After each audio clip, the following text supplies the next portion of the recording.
Hello my dear friend, welcome to the question factory.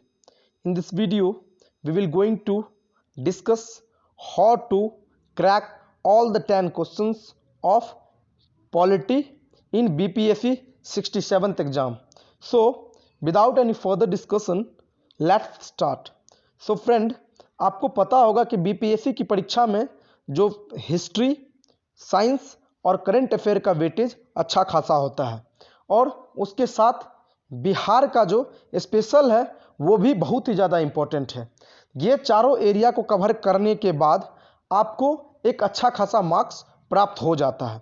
लेकिन आप इस एग्ज़ाम में लोगों से, अन्य और एस्पिरेंट से बेटर परफॉर्मेंस करने के लिए दोस्तों आपको कुछ सेक्शंस को पढ़ के ही जाना होगा। इससे क्या होगा कि आप एक सेफ जोन में चले जाओगे, क्योंकि आपको पता है कि जो सब करके जाते हैं वो तो आप भी करके जाओगे, तो वो आपको एक न्यूट्रल पोजीशन पे रखता है। लेकिन यदि आप कुछ उसमें एक्स्ट्रा करके जाते हो तो आपको वो अन्य लोगों से आगे बढ़ाने में बहुत ही ज़्यादा हेल्प प्रोवाइड करता है। माय डियर फ्रेंड्स, यह वीडियो आपके लिए बहुत ही ज़्यादा इंपॉर्टेंट इसीलिए है क्योंकि यह पॉलिटी का आपको कुछ इंपॉर्टेंट पॉइंट्स दिखाने वाला है। इसमें 10 में 10 क्वेश्चन जो है डायरेक्ट ऐसे चैप्टर हैं, इन चैप्टर से 10 में से 10 क्वेश्चन डायरेक्ट आते हैं।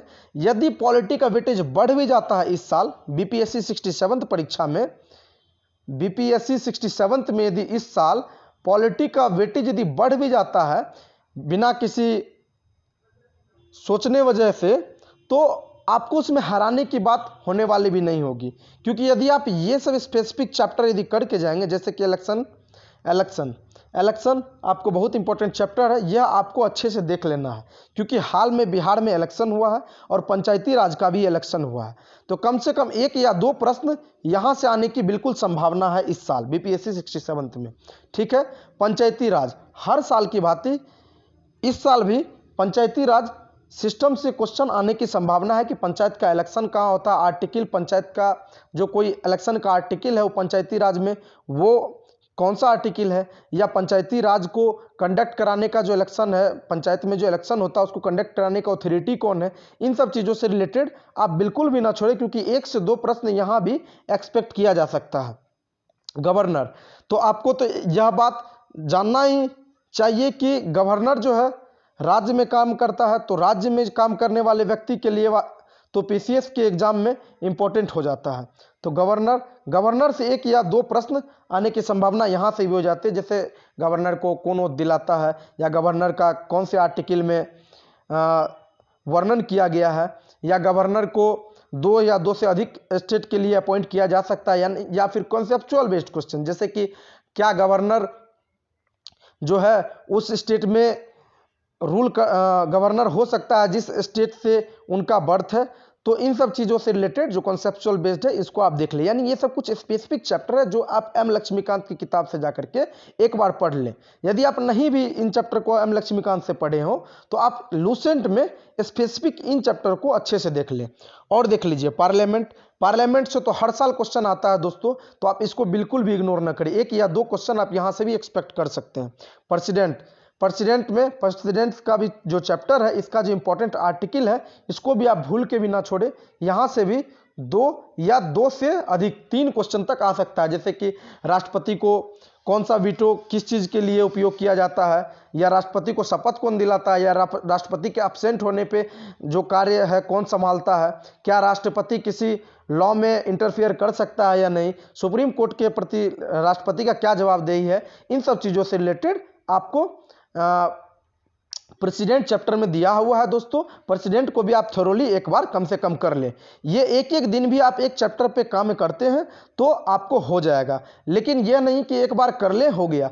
आप एक बार पढ़ ले, उसको आप मार्क कर ले जो इंपॉर्टेंट पॉइंट है, और उसको आप 2-3 बार कम से कम एग्जाम से पहले देख ले, आपको ऑटोमेटिक चीज़ें याद हो जाएंगी। और वेटेज यदि बढ़ जाता है पॉलिटी का तो 10 में से 10 क्वेश्चन से ज़्यादा भी यदि आता है तब भी आप पॉलिटी को वहाँ पे टैकल कर लेंगे। सो नेक्स्ट यहाँ पे वाइस प्रेसिडेंट से भी दोस्तों 1 या 2 क्वेश्चन पूछ ही लेता है। तो 1 या 2 क्वेश्चन यदि हर चैप्टर से यदि एक एक क्वेश्चन को हम एक्सपेक्ट करते हैं तो दोस्तों आप देख लीजिए कि कितना क्वेश्चन आपके पास होते जा रहा है। 1 2 3 4 5 6 क्वेश्चन आपके पास नॉर्मली हो गया वाइस प्रेसिडेंट तक ही। अब इमरजेंसी चैप्टर बहुत इंपॉर्टेंट है कि राष्ट्रपति जो प्रेसिडेंट रूल लगाता है वो कहाँ लगाता है, वो स्टेट में लगाता है। इमरजेंसी जो मेन इमरजेंसी नेशनल इमरजेंसी लगाता है वो कौन आर्टिकल के अंदर आता है, पर फाइनेंशियल इमरजेंसी कितनी बार लगाई गई है। तो इन सब चीज़ों से रिलेटेड आप इसमें जो इमरजेंसी वाली चैप्टर है 300 आर्टिकल 52 से 300 आर्टिकल 60 तक, ये जो है ये आप अच्छे से थैरोली देख ले, ठीक है। क्योंकि आपसे 358 आर्टिकल के बारे में भी दिया जा सकता है कि 358 आर्टिकल में क्या दिया हुआ है। तो ये सब चीज़ तो हो गया जो इंपॉर्टेंट एंड कोर एरिया था दोस्तों उसके बारे में। अब हम लोग एक दो चैप्टर और देख लेते हैं जो है फंडामेंटल ड्यूटीज और directive principle of state policy, ठीक है। तो ये दोनों चैप्टर को भी आप बिल्कुल इग्नोर ना करें, क्योंकि फंडामेंटल ड्यूटीज से डायरेक्ट क्वेश्चन दे दिया जाता है कि क्या ये आपको कोई स्टेटमेंट दे देगा और बोलेगा कि उसमें बताइए कि क्या ये फंडामेंटल ड्यूटीज है या डायरेक्टिव प्रिंसिपल है या फंडामेंटल राइट है। तो आपको वहां पे कंफ्यूजन ना हो, इसलिए 11 फंडामेंटल ड्यूटीज है, इसको आप 2 से 3 बार देख ले। और directive principle of state policy का जो एक चैप्टर है उसको भी आप अच्छे से देख ले। यह एक दिशा निर्देश है स्टेट को कि आप जब भी कोई भी लॉ बनाए तो उसको आप सोशल तरीके से बनाए, मतलब समाज को देखते हुए लॉ बनाए। ऐसा लॉ अपना बनाए जो समाज में किसी भी चीज़ को वायलेट करता है। हालांकि ये नॉन जुडिशियल इन नेचर है, लेकिन फिर भी दोस्तों यह सब इंपॉर्टेंट चैप्टर है और ये क्रीम चैप्टर है दोस्तों। आप इसको क्रीम कह सकते हैं क्योंकि यह पढ़ने के बाद आपकी पॉलिटी की जो नॉलेज है वो अच्छी हो जाएगी और 10 में से 10 एग्जाम के पर्पस से तो हो ही जाएगी अच्छी, और आपको और भी अन्य एग्जाम में ये हेल्प करेगा। हालांकि यदि वेटेज बढ़ता है, यदि 10 से 15 आ जाता है क्वेश्चन, तब भी आप इन चैप्टर के माध्यम से एलिमिनेट करके क्वेश्चन को अच्छे से बना देते हैं। तो दोस्तों बिल्कुल भी देरी ना करें, एग्जाम के मात्र 30 दिन बचे हुए हैं। यदि 15 दिन भी बचे हुए आपको लग रहे हैं तो आप इन चैप्टर को बिल्कुल ना छोड़ें। Do not avoid this chapter please, it's my personal recommendation for you. Okay, so मिलते हैं नेक्स्ट वीडियो में। आपको मैं बता दूंगा कि इकोनॉमिक्स के लिए भी जो स्पेसिफिक चैप्टर है उसमें आपको क्या करना है। तब तक के लिए धन्यवाद, जय हिंद। एग्जाम का प्रिपरेशन जोर शोर से कीजिए, इस बार बीपीएससी पर। Thank you so much for watching this video. Have a good day.